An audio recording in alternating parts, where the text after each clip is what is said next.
Good morning, everybody, and welcome to a Saturday episode of the Degenerate Disseminators podcast. I'm your host, Jordan, and coming off a well, pretty bad Friday. We go 0 for 3, unfortunately. Um, you know, all these games look super good, so they did it. We'll look at the Clippers game first. That was the one I was most confident in. The Clippers were up at 9 heading into the final 2 minutes of this game, and they only end up winning by 1. And the Kings actually had last shot, so that was pretty crazy. Lightning minus 1.5. They take the lead 3-2 pretty early on into the third period. Um, Thought that was gonna be it. Cash our empty netter, call it a day. But no, the Red Wings tie it up and they win in overtime. So the 1.5 does not cover there. And then Warriors over 118.5 for 1.25 units. That was our biggest play of the night. It looked like it was going to be close, but then in the third quarter they decided to not score for like 4.5 minutes, and they had a lot of these weird stretches for like a minute and a half, 2 minutes where they just didn't put up any points. So really hard to hit the over when that happens. So that goes under as well. So 0 for 3, down 3.45 units on the day. Are coming off a pretty solid run, so is what it is. We look forward into Saturday. So I have 4 plays. We actually have a little bit of a hedge bet for UFC, which should be pretty interesting. I'm going to save that for last. But before we dive into today's picks, please feel free to check us out on Instagram at DD Sports Podcast. Links are down below, regardless of the platform you're watching on. And also, if you guys haven't checked out Pick It already, I highly suggest you do so. A lot of great features: bet tracking, estimated value. You can sync your sports books and see how all those are doing. If you guys are someone that uses a lot of sports books, very useful. And a whole other array of features that app has. You really just have to check it out for yourself. And if you use our link, you get a free $3 and a 1 in 100 chance to win $100, just cash, Venmo, or PayPal to you, to use whatever you want. So please check them out with our link as well. But enough of me rambling, guys. We're gonna kick it into Saturday's slate. We have no NBA games because every team is playing again on Sunday, so no games. I got one from the NHL, and I have 3 picks for the UFC. Kind of 2 plays for that one because one of them is going to be a hedge, which I'll get into in a little bit. But we're going to start things off with the NHL. Looking at 3 p.m. Eastern game, the Rangers at the Carolina Hurricanes. Pretty interesting matchup here. The Rangers are just on the cusp of getting eliminated from playoff contention. They sit 6 points behind Montreal, with 3 games left on each side. So if you do some basic math, the Canadiens just need 1 point to clinch. The Rangers can't get 7 points in 3 games, obviously. I forget who they play today. I think they have a pretty tough matchup. Let me double check that really quick. Yeah,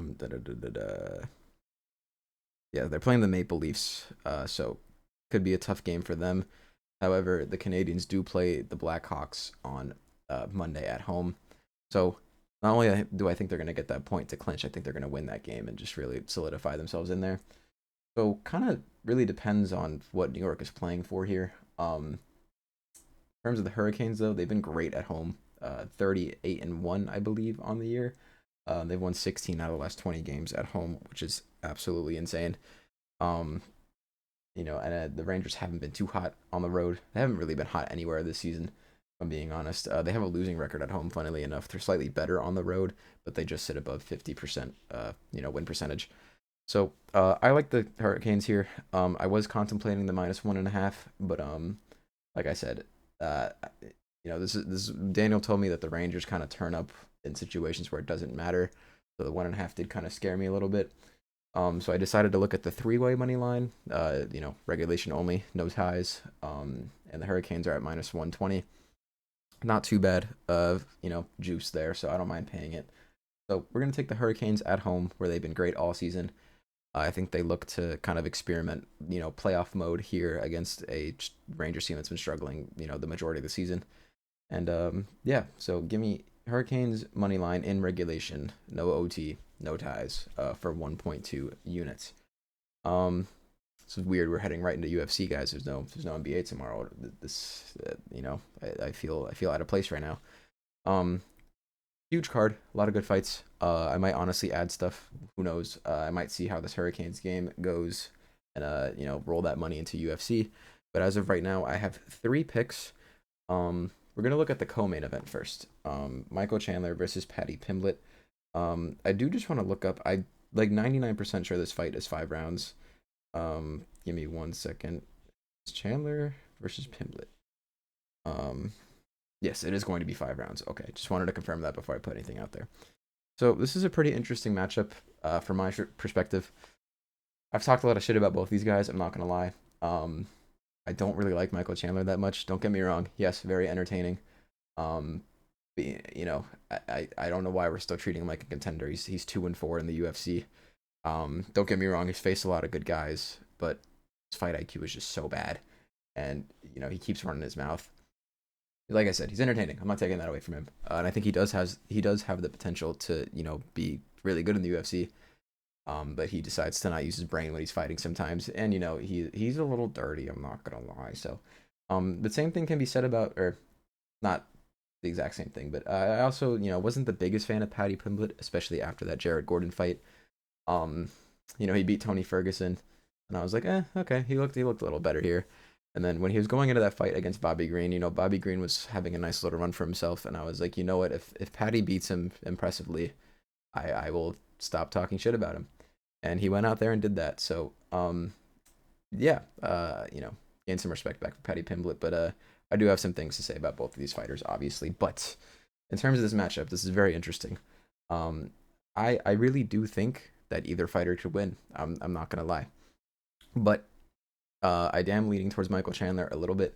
Um, you know, Obviously he's lost against the best guys in the division, but he's faced a lot of the best guys in the lightweight division. Sorry. Um, his cardio is gonna be better. I feel like. Obviously just a better resume, even though he's lost most of those fights. I don't think Paddy Pimblett is going to have much that's going to surprise Michael Chandler, if I'm being honest. And Michael Chandler needs a win, guys. He's lost his last two. If he loses this fight, he's going to be fighting in the Apex soon. And I think he knows that. I think his trash talk and all that showbiz stuff can only get him so far. And I really hope he realizes that. On the Paddy Pimblett side of things, though, he definitely hasn't faced anyone that hits as hard as Michael Chandler. Um, yeah, that's really all I gotta say. Yeah, Michael Chandler's gonna have the better cardio.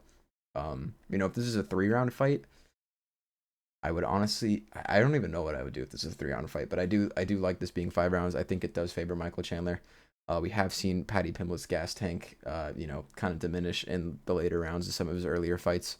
So if Michael Chandler can fight smart, not get caught up in some stupid submission, which I totally think could happen, but I really hoping it doesn't.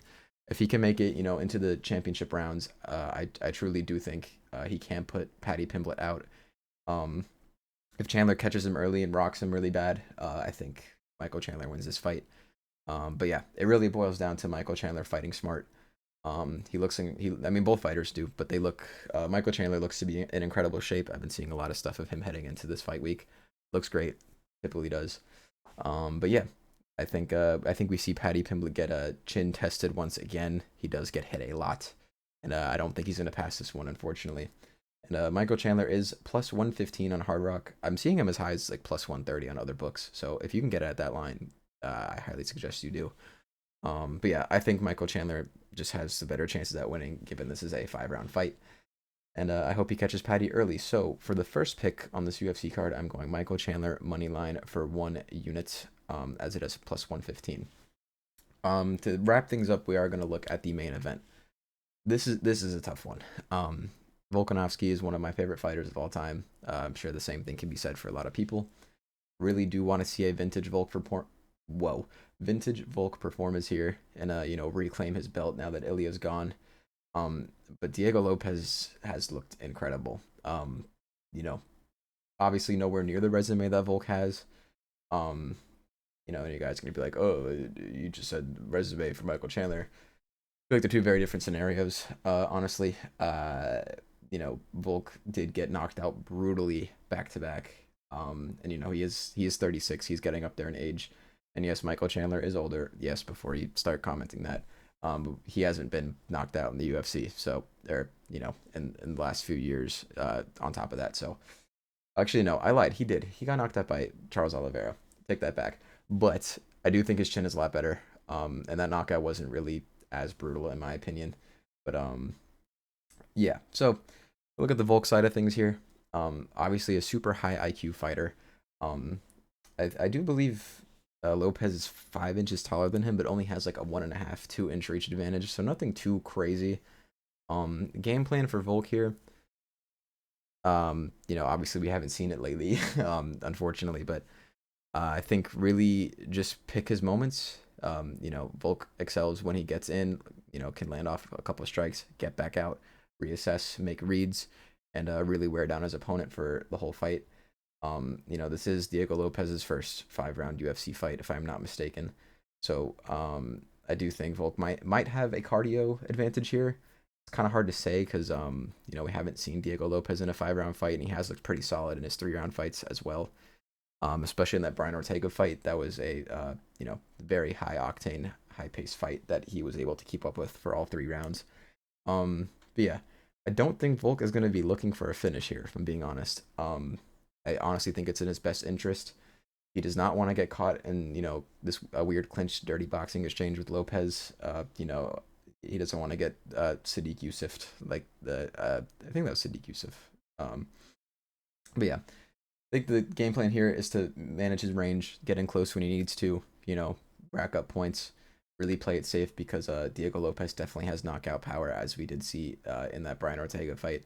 I know he didn't knock him out. I watched the fight, guys, but he did kill Brian Ortega and then wake him up with a second punch. So,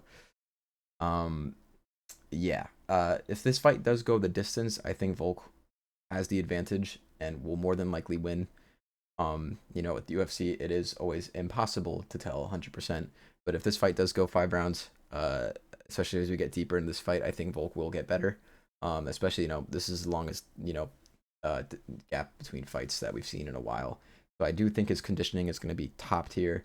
He's going to be, he's going to be able to go all 5 rounds, giving it his all. So it could be a close fight the first 3 rounds. I'm not going to lie, but if this, fight sees a 4th and a 5th round, I think Volk easily can take those and get the judge's decision.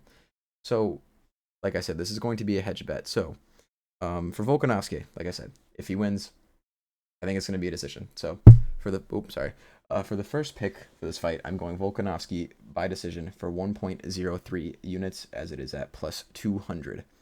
Now, Diego Lopez side of things. I think he knows he doesn't want to go 5 rounds with Volkanovski. Volk's a tough guy.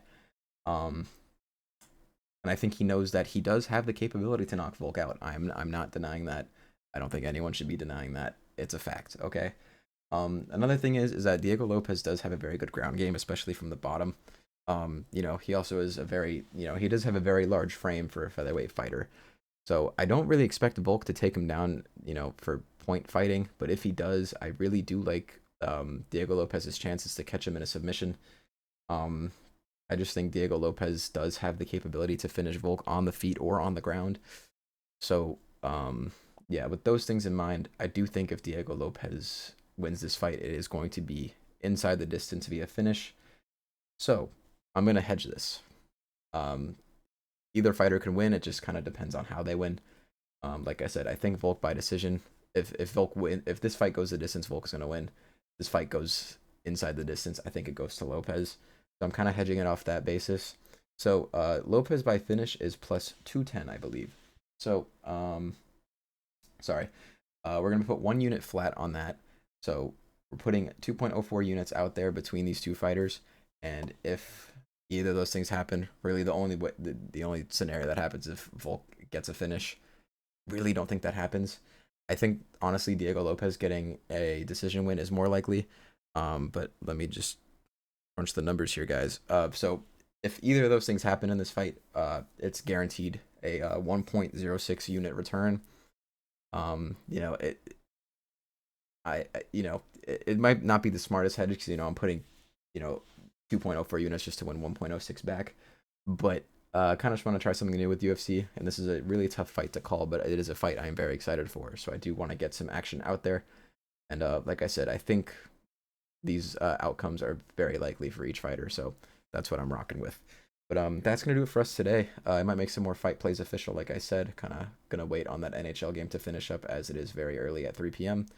So just keep an eye out for any Instagram posts. But as of right now, this is what I got. So Volk by decision for 1.0333333 unit. We're gonna call that 1.04. And Diego Lopez by finish for 1 unit. That's a little hedge bet. Same fight. Michael Chandler money line for 1 unit, and Kane's three-way money line in regulation for 1.2 units. That gives us 4.24 units in play for the day, and hopefully we can bounce back from this pretty tragic Friday. But that's gonna do it for me, guys. Daniel's not here. I can't ask him what he wants to add. I'm sure he'd have something lovely to say to you guys, but it's not happening today. So thank you guys for listening, and we will catch you guys in the next one.